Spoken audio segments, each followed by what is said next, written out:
Hello dear student, आज अपन पढ़ेंगे ray optics का लेक्चर नंबर 34 और आज अपन उसमें पढ़ेंगे human I in one shot.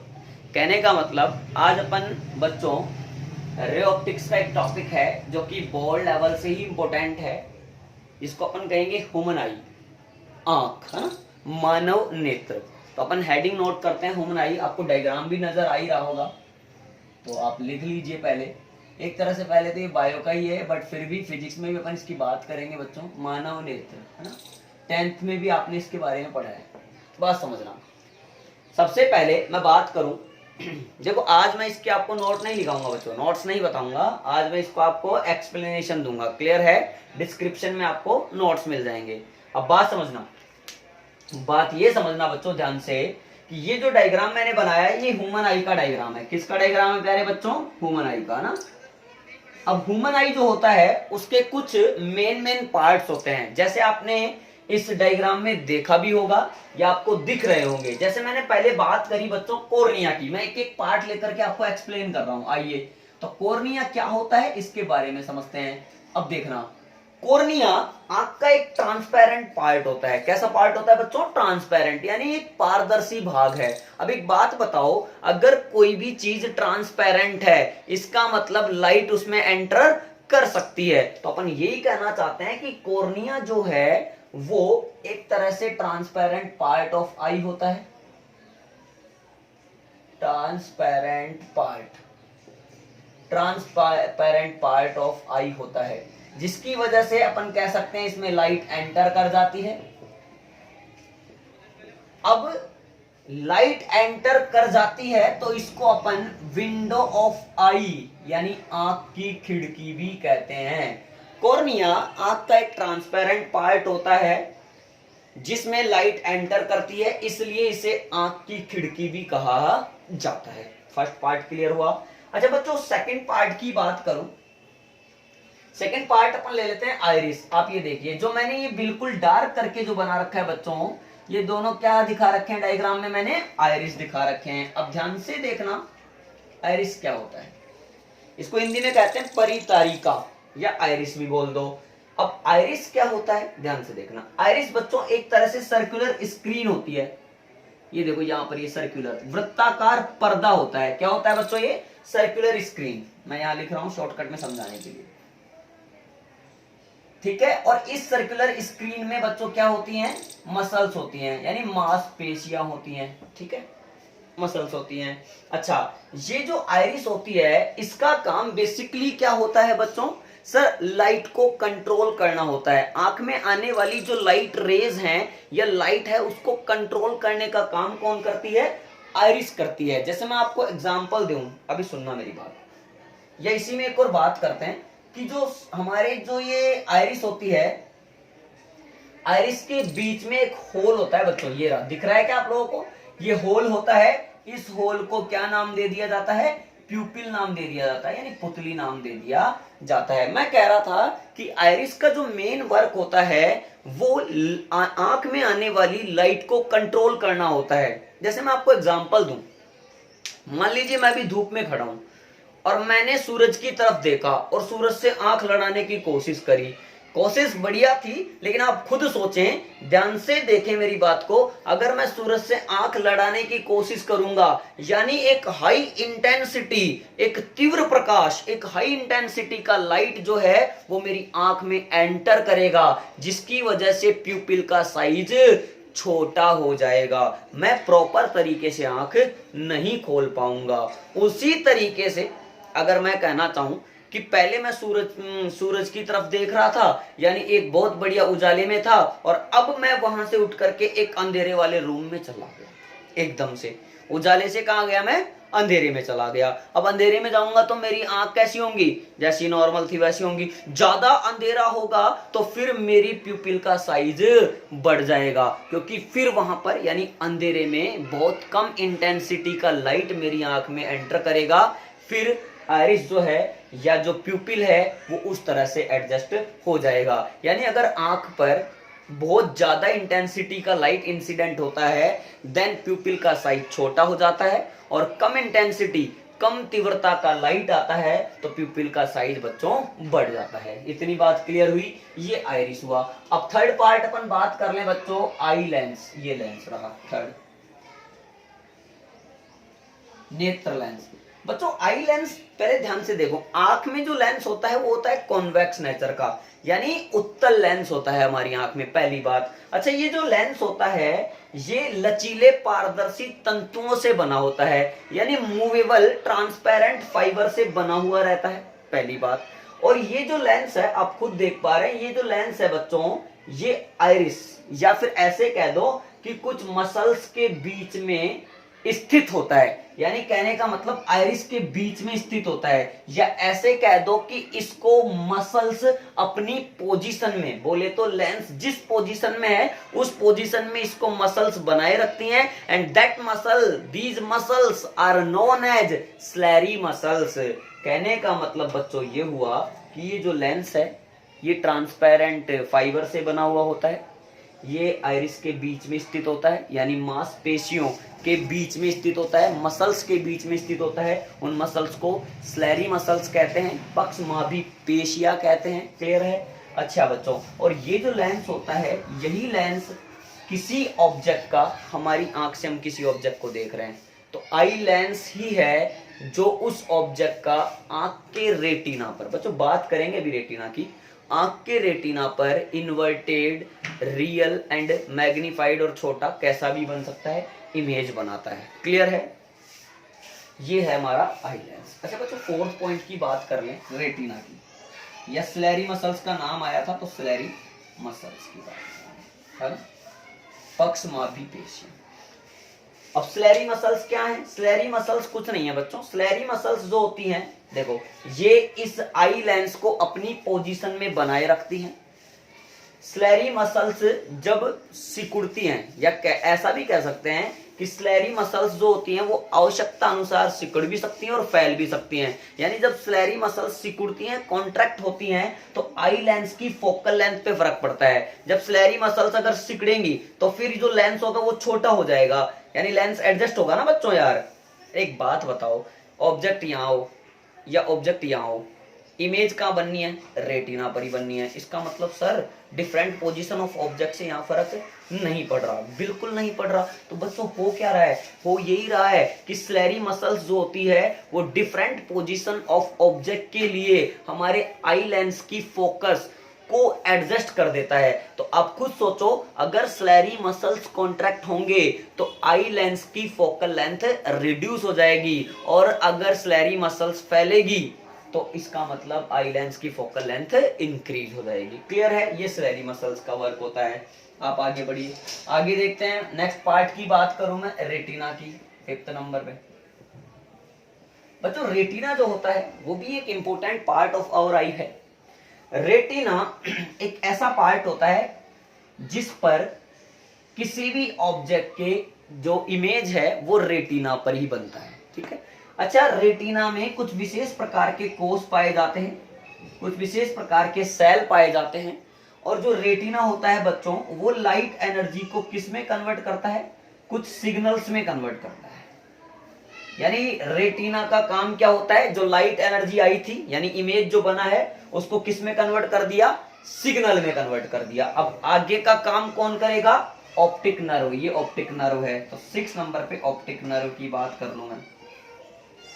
अब जैसे ही ये सिग्नल जो हैं, इन सिग्नल्स को ऑप्टिक नर्व जो है ब्रेन तक पहुंचाता है। कहां तक पहुंचाता है बच्चों? ब्रेन तक पहुंचाता है। फिर ब्रेन को जो सिग्नल मिलते हैं, ब्रेन उनकी एक्सप्लेनेशन करता है, और फिर इस तरह से हम ऑब्जेक्ट को देख पाते हैं। अब एक मेरे मन में सवाल ये आता है कि सर हमारी आंख में होता है कॉन्वेक्स लेंस, और हम जानते हैं कि कॉन्वेक्स लेंस जो होता है वो ज्यादातर केस में जो इमेज बनाता है वो रियल और इन्वर्टेड बनाता है ना, बड़ी छोटी हो सकती है बट रियल और इन्वर्टेड बनाता है, ये पक्की बात है।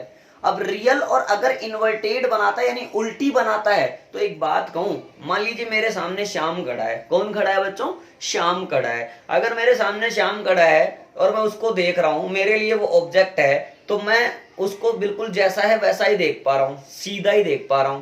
जबकि सर आपने तो कहा हमारी आंख में जो लेंस होता है वो ऑब्जेक्ट का इमेज कैसा बनाता है, उल्टा बनाता है। अरे भैया मुझे तो शाम का अगर चेहरा ऊपर है तो ऊपर ही नजर आ रहा है, टांगे नीचे हैं तो नीचे ही दिख रही हैं। ऐसा नहीं है कि टांगे ऊपर दिख रही हैं चेहरा नीचे दिख रहा है, ऐसा नहीं दिख रहा है। क्यों भैया, उसमें रीजन क्या है समझाओ। हम भैया शाम को आंखों से नहीं देख रहे हैं, मस्तिष्क से देख रहे हैं। पूरा प्रोसीजर ये जो बोला है वही है। अब मैं एक काम करता हूं, इसको हटाता हूं और वर्किंग ऑफ आई, आंख की कार्य प्रणाली समझाता हूं आपको कि इमेज हमें उल्टा क्यों नहीं दिखता, सीधा ही क्यों दिखता है। वर्किंग ऑफ आई, बात समझना।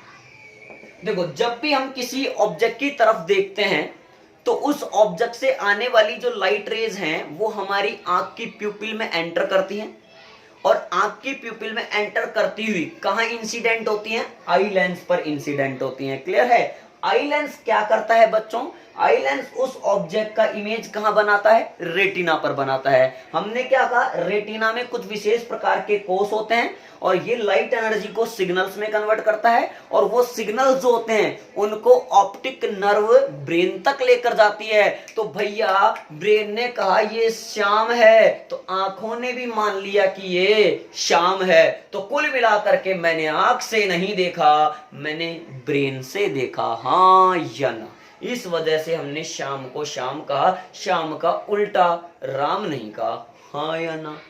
क्लियर है क्या। इस तरह से ये बात क्लियर हुई हमारे पास। अब बच्चों अगर मैं बात करूं आगे इमेज फॉर्मेशन की, तो आप अभी बात ये भी कह सकते हैं इमेज फॉर्मेशन बाय आई या वर्किंग ऑफ आई, बात वही है। ये सारी बातें हमारी कवर हो चुकी हैं। अब अपन कुछ छोटी छोटी बातें और कर लेते हैं। जैसे आंख के लिए दो तरह के पॉइंट मैं डिफाइन कर सकता हूं, एक नियर पॉइंट और एक फार पॉइंट, है ना। तो नियर पॉइंट क्या होता है और फार पॉइंट क्या होता है, देखना।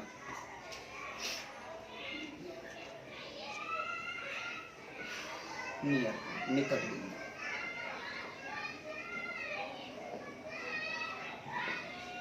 देखो आंख से वह मिनिमम डिस्टेंस जिस पर रखा ऑब्जेक्ट का इमेज या जिस पर रखा ऑब्जेक्ट हमें स्पष्ट दिखाई दे, क्लियरली दिखाई दे, वो मिनिमम डिस्टेंस कहलाती है नियर पॉइंट या नियर डिस्टेंस। अब मेरी बात समझना, जैसे मान लो ये मार्कर है, ठीक है भैया ये मार्कर है। अब मुझे पता है कि मुझे ये छोटे वाले अक्षर नहीं दिख रहे, ठीक है, यहां से नहीं दिख रहे। मैंने पास लाया, साफ दिखने लगा, और पास लाया और साफ दिखने लगा, और पास लाया और साफ दिखने लगा, और पास लाया और साफ दिखने, यहां लाया तो ब्लरिंग आ गई।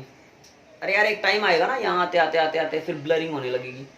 अब मुझे साफ नहीं दिख रहा, अब मुझे ये साफ नहीं दिख रहा, यानी अगर यहाँ ले जाता हूं तो साफ दिखता है, इसे थोड़ा सा इधर आता हूं तो साफ नहीं दिखता है। इसका मतलब जहां पे रखने से आंख से वो मिनिमम डिस्टेंस जहां पर ऑब्जेक्ट क्लियरली दिखाई दे, that distance is near distance and that point is known as near point.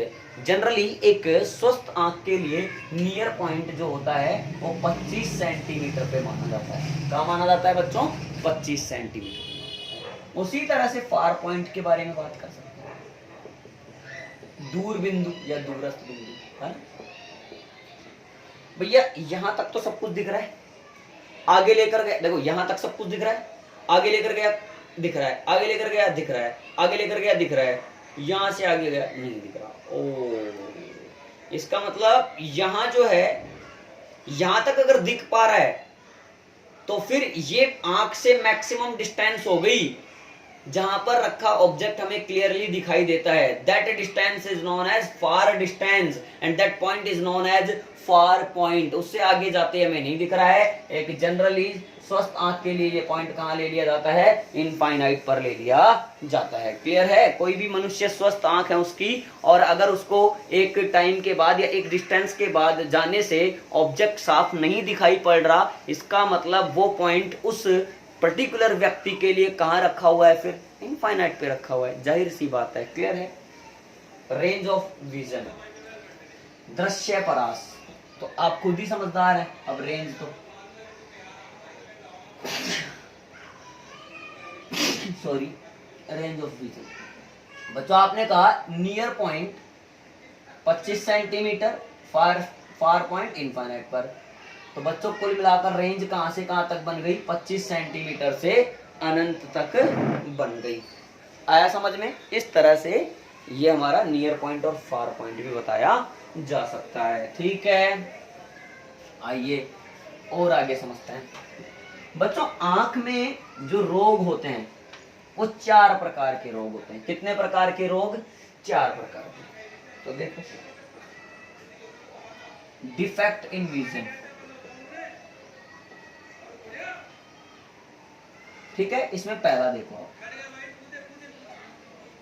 Myopia, है ना, इसको हिंदी में कहते हैं बच्चों निकट दृष्टि दोष। ध्यान से समझना, अगर किसी भी आदमी को, किसी इंसान को ये मायोपिया रोग हो जाए, निकट दृष्टि दोष हो जाए, तो बच्चों उसको पास की वस्तुएं स्पष्ट दिखाई देती हैं लेकिन दूर की वस्तुएं स्पष्ट दिखाई नहीं देती हैं। यानी एक ऐसा रोग या इस रोग से पीड़ित व्यक्तियों को पास की वस्तुएं स्पष्ट दिखती हैं परंतु दूर की वस्तु स्पष्ट नहीं दिखती हैं। जैसे मैं ये कहूं बच्चों, यहां तक मुझे साफ दिख रहा है, यहां लेके गया साफ दिख रहा है, यहां लेके गया साफ दिख रहा है, यहां साफ नहीं दिख रहा, यहां साफ नहीं दिख रहा आगे, इसका मतलब मुझे दूर जाने पर साफ नहीं दिख रहा, तो मुझे मायोपिया हो रखा है। अब मुझे मायोपिया हो रखा है, इसका मतलब मेरा फार पॉइंट है ना, यानी मेरे लिए जो दूर बिंदु है वो एक तरह से कहां चला गया बच्चों? अनंत पर चला गया। यानी इस रोग से पीड़ित व्यक्ति के लिए फार बिंदु कहां माना जा सकता है? अनंत पर माना जा सकता है। मेरी बात समझना बच्चों आप लोग, मैं आपको बताता हूं डायग्राम बना बना कर। तो फिगर ए, 3 फिगर समझाऊंगा, फिगर ए समझना। मान लीजिए कि ये आंख है, मान लीजिए कि ये आंख है, मैं आंख बना रहा हूं, ध्यान से देखना बच्चों। ये रेटिना है, यहां पर रेटिना है। अब शॉर्ट में बनाएंगे सब डायग्राम, है ना, ठीक है। यहां पर ऑब्जेक्ट रखा हुआ है जो कि या ऐसे कहते हो कि फार पॉइंट है ये, ठीक है। अब फार पॉइंट है, लाइट रे यहां पर इंसिडेंट हुई लेंस पर, ये इसको एक जगह फोकसित करेगा, that point is called retina. तो एक तरह से ये अपन ने जो फिगर ए बनाया है वो far point of A myopic eye, एक मायोपिक आई के लिए, यानी जो निकट दृष्टि दोष से ग्रसित व्यक्ति है उसके लिए फार पॉइंट का अपन ने डायग्राम बनाया। क्लियर बच्चों? अगर मैं बात करूं कि वास्तव में मायोपिक रोग होता क्या है, अब मायोपिक रोग में क्या होगा बच्चों कि जो फार पॉइंट है वो इनफाइनाइट पर चला गया, इसका मतलब ऑब्जेक्ट उसको ऐसा लग रहा है कि अनंत पे रखा हुआ है। तो क्या बच्चों फिगर बी में अगर मैं बात करूं, आप ध्यान से देखना, मायोपिक आई, तो बच्चों ध्यान से देखना, थोड़ा छोटा बना लिया, कोई प्रॉब्लम नहीं है, समझना है। हाँ? एक बात बताओ बच्चों, अगर ऑब्जेक्ट जो है मायोपिक आई के लिए इनफाइनाइट पे चला गया तो इसका मतलब हम ये कह सकते हैं कि लाइट रेज जो है वो कैसी आ रही हैं? पैरेलल आ रही हैं। कैसी आ रही हैं मेरे प्यारे बच्चों? पैरेलल आ रही हैं। और अब ध्यान से देखो, ये रेटिना है, लेकिन अगर किसी व्यक्ति को मायोपिया रोग है तो फिर उसके लिए ऑब्जेक्ट जो है वो एक तरह से अनंत पे चला गया और उस ऑब्जेक्ट का जो इमेज है वो एग्जैक्ट रेटिना पर ना बन करके रेटिना से कुछ पहले बन जाता है। यानी यहां नहीं बनेगा बच्चों, इमेज कहां बन जाएगी? यहां बन जाएगी। अब एक बात बताओ, अगर हमें उस ऑब्जेक्ट का इमेज क्लियरली देखना है या उस ऑब्जेक्ट को क्लियरली देखना है तो इमेज कहां बननी चाहिए थी? रेटिना पर बननी चाहिए थी। लेकिन इमेज रेटिना पर नहीं बन के कहां बन गई? रेटिना से कुछ पहले बन गई। क्लियर है? अब तुम कहोगे कि सर अगर ऐसा हो गया, इसका मतलब यहां पर ये जो आपका आई लेंस है इसकी फोकल लेंथ रिड्यूस हो गई। अरे यार, यानी इसका फोकस यहां आ गया, इसकी फोकल लेंथ रिड्यूस हो गई, इसकी रेडियस ऑफ कर्वेचर रिड्यूस हो गई, इसका मतलब इसकी पावर इंक्रीज हो गई। हाँ या ना? अब तुम कहोगे सर इसका निवारण क्या है? अरे भैया, लाइट रेज यहां से लाओ, लाओगे, अब एक बात करना, यहाँ पर हमें एक लेंस लगाना पड़ेगा। जैसे मेरे ही मायोपिया रोग है, मैं आपको बता दूं, मुझे दूर के ऑब्जेक्ट नहीं दिखते हैं, पास के साफ दिखते हैं। तो इस रोग से निवारण के लिए एक प्रॉपर फोकल लेंथ का कॉनकेव लेंस यूज किया जाता है। तो मेरा जो चश्मा है बच्चों, इसमें जो ग्लास लगा हुआ है वो कॉनकेव लेंस लगा हुआ है। तो अब मैं अगर इसका निवारण देखूं फिगर सी में, अगर मैं फिगर सी की बात करूं,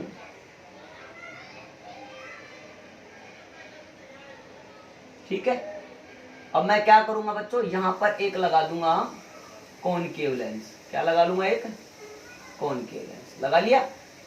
लाइट रेज इनफाइनाइट से आ रही हैं, आने दो, हमें कोई प्रॉब्लम नहीं है।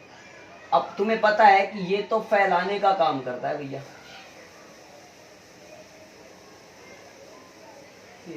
ये फैलाने का काम, थोड़ा अच्छा बना लेते हैं।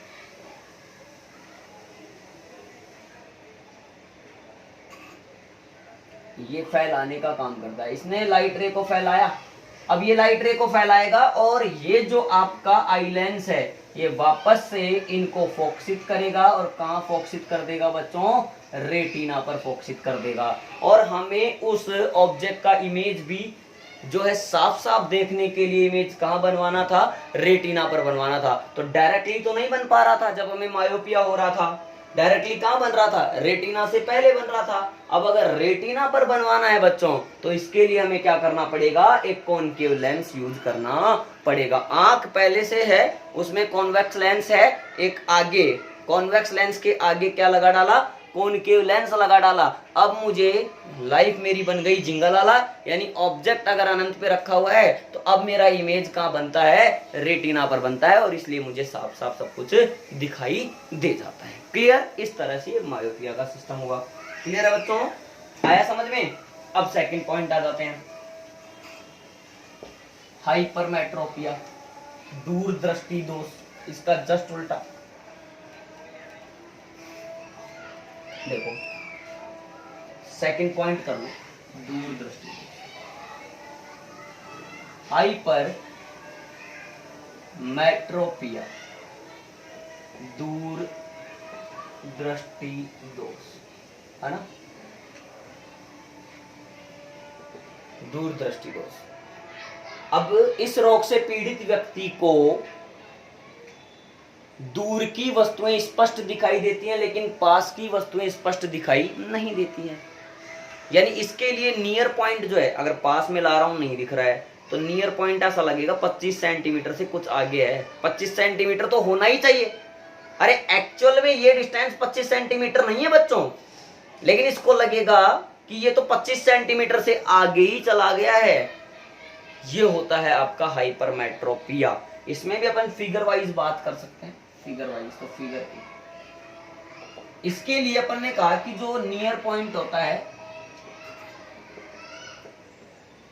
चेंजेज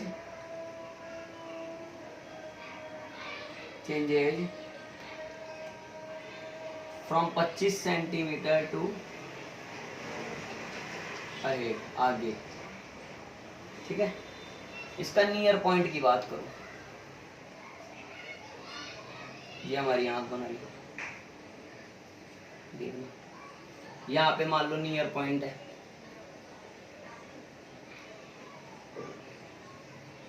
जहां बनाना है वहीं बना डाला, ठीक है। ये नियर पॉइंट है, 25 सेंटीमीटर से आगे लगेगा। फिगर बी में हम वास्तव में अब दिखाएंगे कि हाइपरमेट्रोपिक आई क्या होती है। हाइपरमेट्रोपिक आई क्या होती है। अब बच्चों बात ऐसी है, अगर आपका नियर पॉइंट 25 सेंटीमीटर से दूर चला गया है, कहां चला गया है बच्चों, 25 सेंटीमीटर से दूर चला गया है, तो फिर जो आपकी इमेज बननी थी रेटिना पर, अब रेटिना पर ना बन के कहीं आगे, रेटिना से आगे, यानी यहां बन गई। कहां बन गई बच्चों, यहाँ पे। ये रेटिना है, लेकिन इमेज कहां बन गई, यहाँ पे बन गई। जबकि आप देख रहे थे मायोपिया में जो इमेज है वो रेटिना से पहले बनी थी, और हाइपरमेट्रोपिया में जो इमेज है वो कहाँ बन रही है, रेटिना के जस्ट आगे बनती है। क्लियर, इतना ध्यान रखेंगे। उसके अलावा फिगर नंबर सी देखें तो अब निवारण की बात पूछोगे आप, बिल्कुल बच्चों, तो मैं भी रेडी हूं। अब निवारण में कुछ नहीं है बच्चों, ये लेंस है। अब यहां पर लगा दिया जाए अगर एक कॉन्वेक्स लेंस, ठीक है, लाइट रेज इस पर इंसिडेंट हुई, हो गई, ठीक है, ये उसको करेगा वापस से फोकसित, कर ही रहा है, फिर से यहाँ पर रिफ्रैक्शन होगा तो जहां बनना चाहिए था वही बना देगा इमेज, फाइनल इमेज कहाँ, रेटिना। तो ध्यान रखना कि जो मायोपिक आई होती है उसके निवारण के लिए कॉनकेव लेंस यूज करते हैं, और जो हाइपरमेट्रोपिक आई होती है उसके लिए बच्चों अपन कॉन्वेक्स लेंस यूज करते हैं। इस तरह से ये दो अपने डिफेक्ट अपन ने देख लिए। अच्छा बच्चों, तीसरा जो डिफेक्ट है वो भी समझते हैं।